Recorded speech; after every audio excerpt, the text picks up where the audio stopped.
Hello, everyone. We're just going to wait a couple more minutes just to allow more attendees to join the call.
All right. Welcome, everyone. I think there's still going to be some attendees, but I think we can already get started. So I'd like to all introduce you to Jeff Sutton, and I'd like to thank Jeff as well for taking the time to present why are some Microsoft partners more successful than others. Jeff, I'll let you get started on that. Excellent. Thank you very much, Tank. I appreciate that. And welcome, everybody. I hope that you have wonderful plans for the weekend, the sunny weekend. And so this will be a nice sort of heading into the weekend event. Very much looking forward to it. And so one of the things that I'll be offering when we get to the end of the presentation is a free gift. So hang around for your free, very useful offer when we get as we get through the event.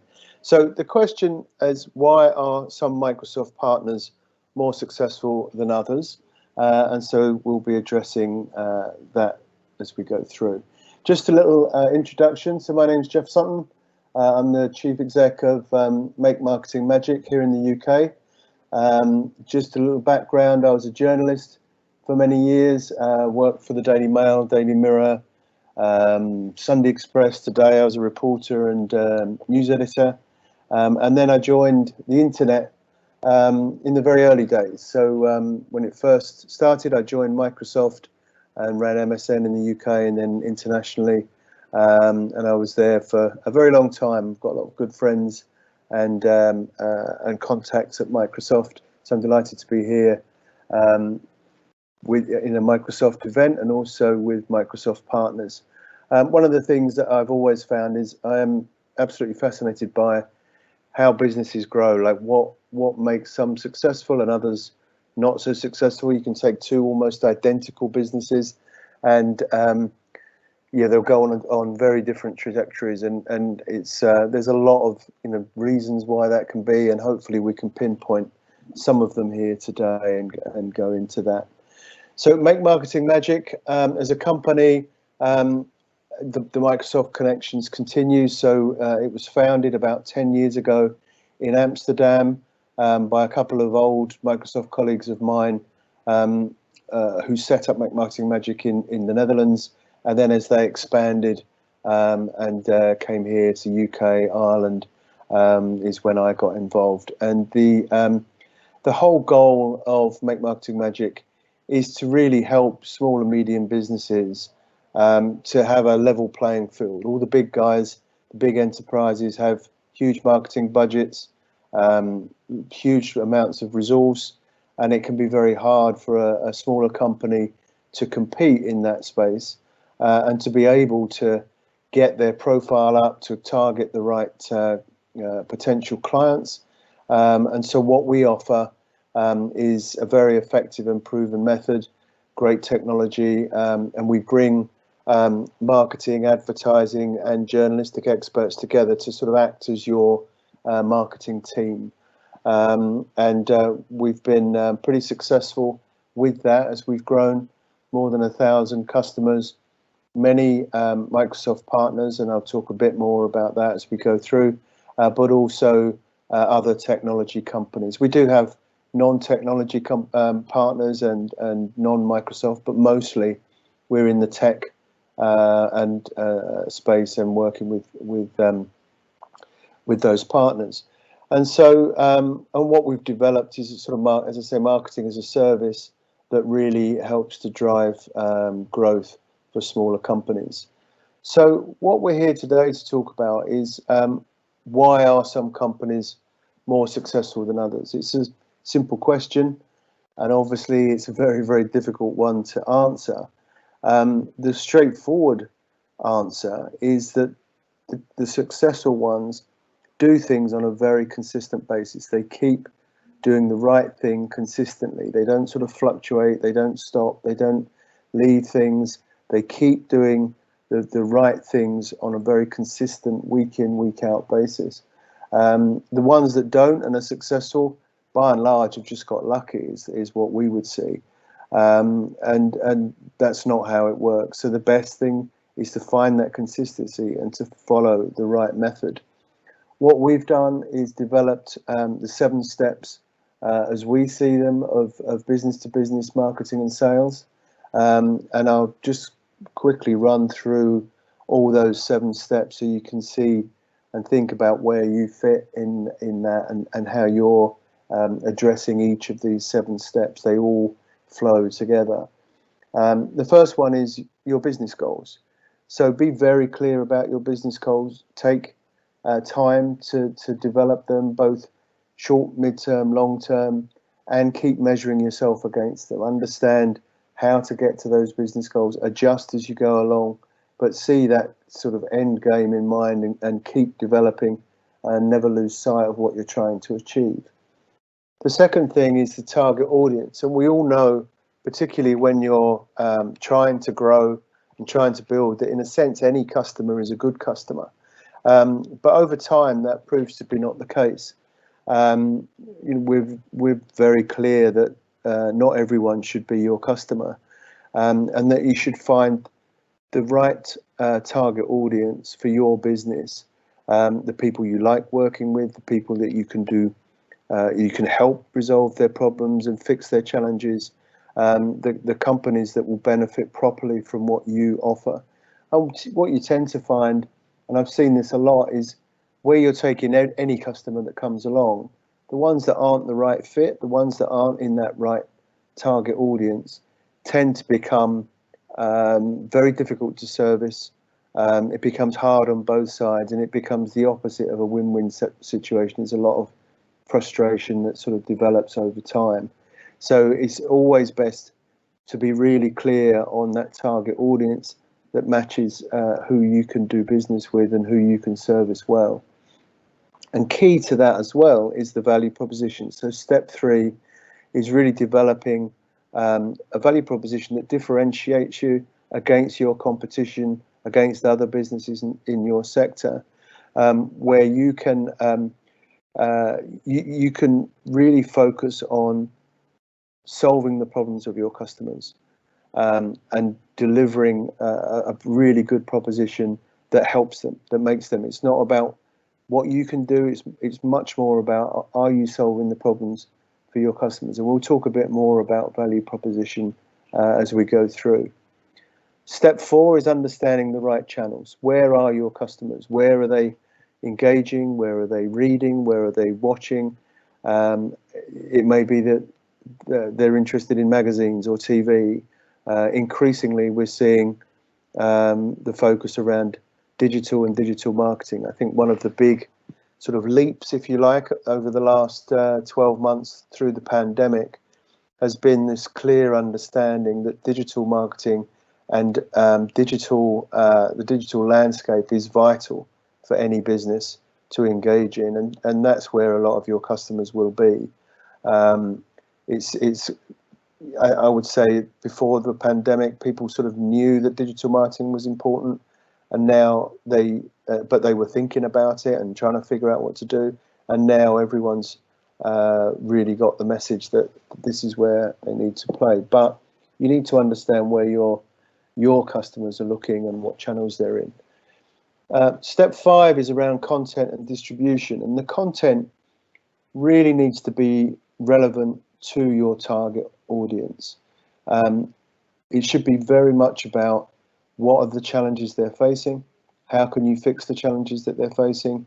You shouldn't be pushing out content that's all like buy me, buy me, buy me. It should be much more around what are the issues that they have, what are the challenges they're facing, providing relevant content that's useful to them, because then they'll start to trust you and your company, see you as experts, see you as the people to talk to. The 6th step, analyze, may be the most important. I would suggest it is the most important, in that you need to constantly look and assess and understand the data around what you're doing. If you're producing good marketing on a consistent basis, you need to analyze and see what works, what doesn't work, adjust, change, keep pushing forward, but understanding what the data is bringing you. And there's so much data that's coming back now that enables you to do that. And finally, step 7, all of this is the build up to using the most important and valuable commodity that you have, which is your salespeople, the sales force that's going out and selling. And you don't want your salespeople to spend all their time cold calling and chasing people who've never heard of you, not interested. They need to be spending their time on those warm leads, on those qualified leads, the ones that where they can get closer to closing the deal and bringing new business in. And so following these 7 steps, you'll start to see the results that you need. And one thing about marketing, we've heard a few times lately, marketing is a slow KPI. And I think it's true, and that's where that consistency and that long-term, day in, day out, week in, week out focus needs to come to really make a difference and to build over time your capability. So where we come in is Microsoft has something like 30,000 small and medium business partners in the UK and Ireland.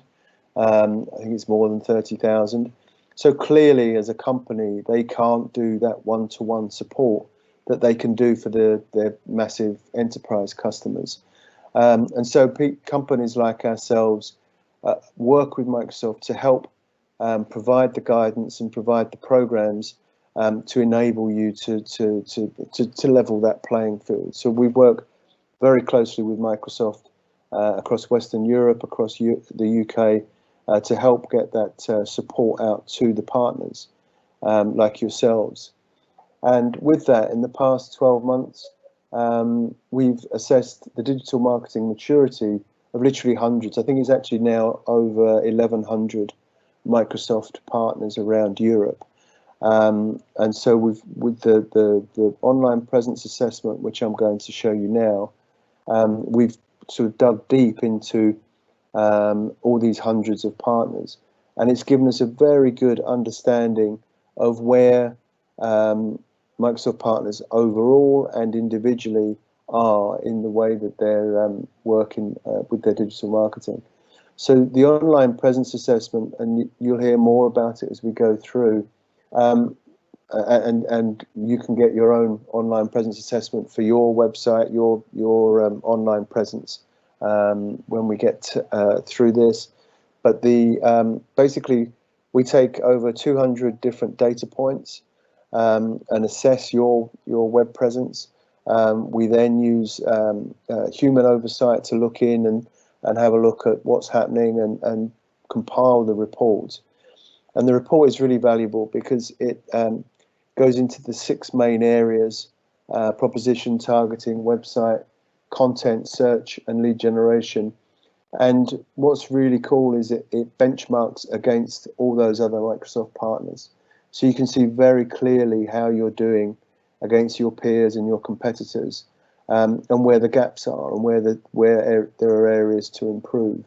And we've spent a lot of time doing consultations with Microsoft partners to help them understand what the report delivers and what guidance and advice we can give you on how to make those improvements that are required. So it's a very, very useful tool.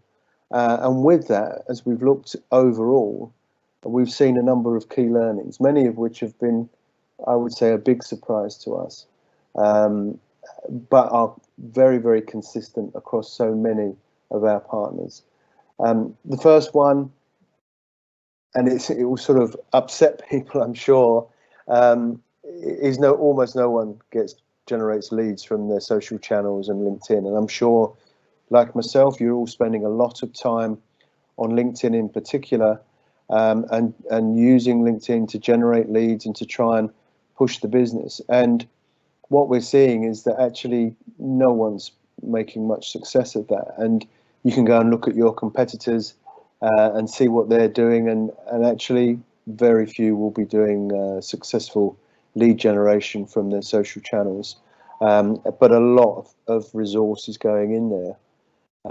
Our second learning is that most websites really are just static business cards. They're like a yellow pages for the company. They don't get updated very much. Things like the content can be very out of date. Blogs and articles that are 6 months old or updated very infrequently. Hardly any calls to action. Hardly any prompts and engagement tools that enable someone who's interested in your company to go that next step and connect. And so there's a real opportunity to do much better with the websites that everyone has. And the third one is search engine optimization. There's a lot of money being spent on SEO by a lot of companies. We're actually not an SEO agency, so honestly, I'm not the world expert on it. But what we see is that technically, everyone's actually pretty good. We see scores, 90, 95, and on the technical side. But then when you get to the keywords, the keyword combinations, and the results of those searches, the organic traffic from Google and of course Bing, it just doesn't play out. It just doesn't come through. Often it's just the company name, which means it goes back to that thing about being like a business card or the yellow pages. Someone's looking up using Google to find your phone number or email address, or it's something that's entirely irrelevant, nothing to do really with your company, and therefore doesn't help. And so there's those are just some of the top level key learnings.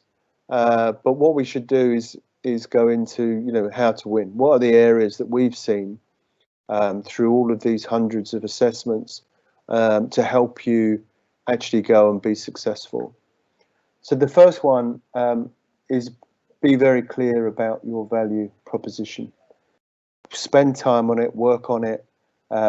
We do value proposition workshops with many companies, and they're very useful to really drill into what is it that you're good, what do you do well, what customers do you work best with, what size of business are you best working with, and how do you deliver against that. And companies that look on the face of it very similar are actually offer very different things, whether that's a value proposition that's great for, say, the legal for legal companies or for healthcare companies, or whether it's providing a more personalized handheld approach versus a more programmatic approach. There's lots of differences that you want to call out when you do your value proposition. And one thing that I would recommend around your value prop is test it. So when you're working on it and when you're getting to where you think it should be, go and talk to your clients and go and talk to prospective clients and see if it resonates with them. See if it's what they're looking for, if it's the thing that is going to make a difference to them, and see if that value proposition really works. So get that good feedback to help you get the right message. Communication in a consistent way, and so this is really important. What we see all the time, and it's entirely understandable, by the way, entirely understandable, and I've done it myself in companies that I've worked for before, is often the people doing articles and content, it's on top of their day job. Small and medium business, it stands to reason that there's not necessarily sort of journalists on board or people who are good at writing, but whoever is doing it is on top of their day job. I used to work with a consultancy, and there were 4 of us in the consultancy, and 2 of us were journalists who could write. And every Monday we'd say, right, this week we're going to do a blog or an article, and myself and Evan would say, right, I'll do this, I'll do that. And we'd get to the following Monday and we'd just been too busy and neither of us had managed to do it. And that is completely normal. And we often see websites where you'll see a blog, you see a flurry of blogs and articles every week, 2 weeks, and then suddenly 6 months, they're 6 months old and nothing's been updated. So the will is there, but no one has managed to, is just not able to do it. So you want to continually communicate in that consistent way, whether it's across web, across email, across social, and you want to get the right rhythm. We think that with blogs and articles, we've tested it and we think that twice a month is the right amount. More than that, and it becomes too much for people receiving email. Any less and you're not visible enough. So getting that rhythm and cadence going of pushing out good content. And the second thing is around good content. So be focused around what are your target audience's needs, what are their challenges, and address those with content that's relevant to them. Not trying to sell yourself so much as how to address the problems that they're facing. And then over time, again, you'll become clearly an expert to them. They'll see that you know what it is you're talking about, that you can help them with their challenges. So that consistency of communication across all channels is really important. This one came as a real big surprise to me, and continues to be a big surprise to me. So we're dealing with Microsoft partners, tech companies, and yet the loading speed on the website is really poor, really slow. The average is really slow, and then I talk to individual businesses and it's even lower. And then perhaps even more alarming is when you get to mobile, it's worse again. And it's very slow on the phone. And clearly we know people spend an inordinate amount of time on their mobile phones.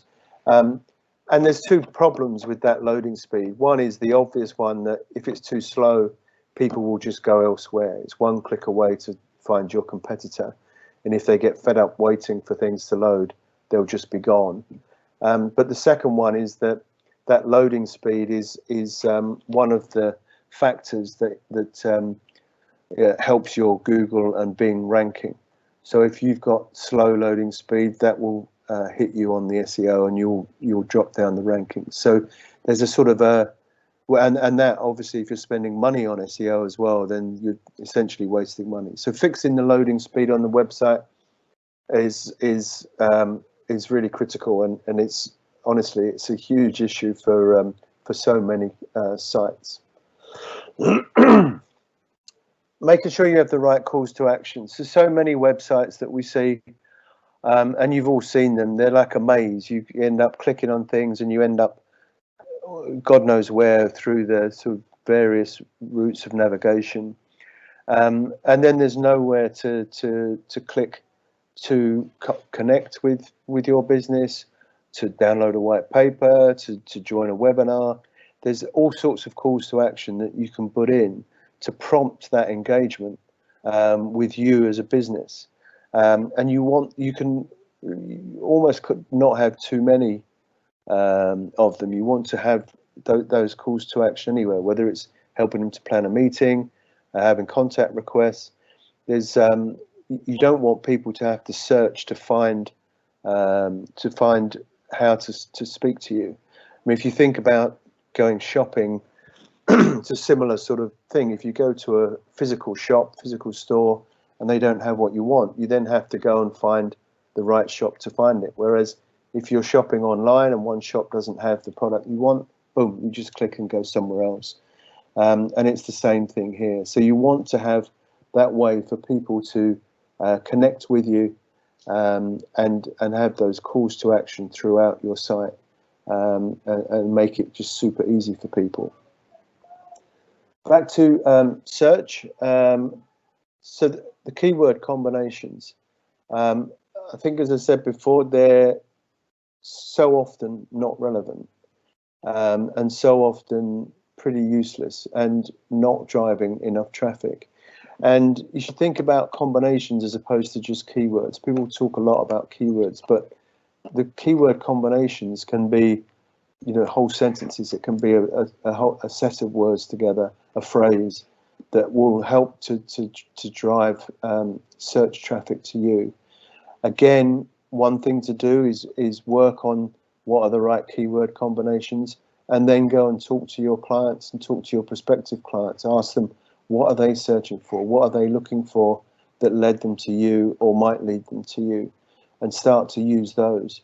And you need to have a lot of keywords on your site. We see some sites that have very, very few keywords at all, and you should be having sort of 2,000 or more on there.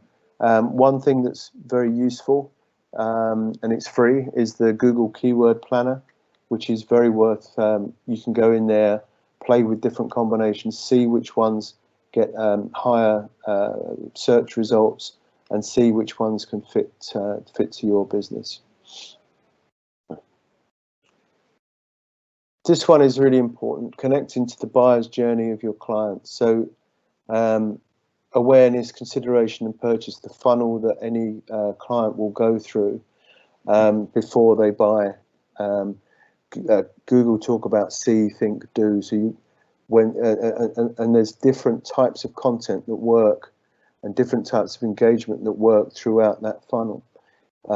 If someone doesn't know about you and they see blogs and articles that are of interest, that pushes that awareness, makes them understand who you are, that prompts them to see who you are. As they come to doing things like researching, often it's a big purchase for a business.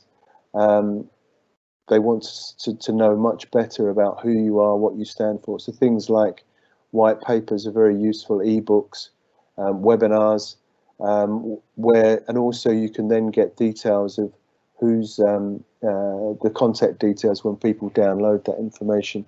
So you want to be able to push and have the right content for different levels. Our programs, we work on awareness, and we see when companies need things like white papers and ebooks, excuse me, and that provides that full focus all the way through and makes your site much, much more engaging and gives them a good reason at every point to connect and to talk with you. In the end, it's all about being consistent, having a plan, setting the plan, and delivering consistently day in, day out, week in, week out, and getting the message across that you want about what sort of a business you are and how you are relevant to that target audience. So we talked through those 7 steps, and the programs that we build with our partners enable them to go through that process and to drive sales. We have a product called Boost Your Business. So we have a monthly subscription program, and in that program, we've worked with, again, hundreds of Microsoft partners on the program. Our aim is to be your marketing team. So if as a business, you maybe don't have the marketing resource, you may have just like one marketing person or none, we come in and we can provide a marketing manager who's always at the end of a phone and can help set strategy and execution. We'll have a copywriter and journalist who helps to write those blogs that can be so difficult for so many, and an advertising specialist who manages the LinkedIn and search campaigns, ad campaigns, and boosts the content to that target audience that we've defined with you. And then we have a data platform called Yourblue, which brings all that information back, so we can adjust and improve what we're doing, connect with the people who are interested in you, and then we provide support around sales and social selling. And anyone wishes to talk about the program, clearly I'm more than happy to have those conversations with you. Now, I promised you a freebie, and so a free gift. So the online presence assessment for everyone on the call, I'm delighted to offer you a free online presence assessment and consultation with us. We will, there's a link here, and we'll also share the link with you. And if anyone wants to sign up for the online presence assessment, we'll provide within about a week. We'll provide the report back to you and set up a meeting to run through the results and provide the advice and guidance that we've had from doing so many of them, and to help make you successful. We've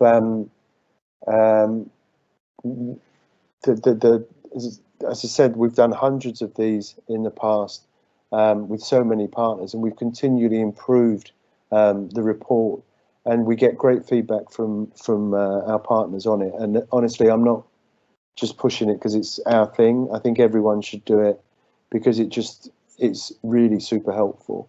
And one thing we're seeing, and this may be applicable to some of you, is that many companies at the moment, with this sort of shift and understanding around digital marketing, a lot of companies are doing revitalizing their websites, having new web design, and so using this online presence assessment to see what works, what doesn't work, and the areas that you need to really drill in on is super helpful. So I would recommend that, and it's free and available. So feel free to connect. It takes about 5 minutes to register for that. So I'm going to stop there. I'd love to take your questions. I know Tank is looking. I can't see the chat area, but happy to take any questions. And if you want to follow up with me, connect on LinkedIn, send me an email, jeff@makemarketingmagic.com, and I'll be delighted to chat about your business. Chat about your business anyway, and if I can help, I'll help, and otherwise we'll just have a chat, because it's always good to talk about business. That was really great, Jeff. Thank you so much for the presentation. I can't see any questions in the Q&A section just yet. Otherwise, as Jeff said, you can all contact him on LinkedIn. He'd be happy to answer any of your questions.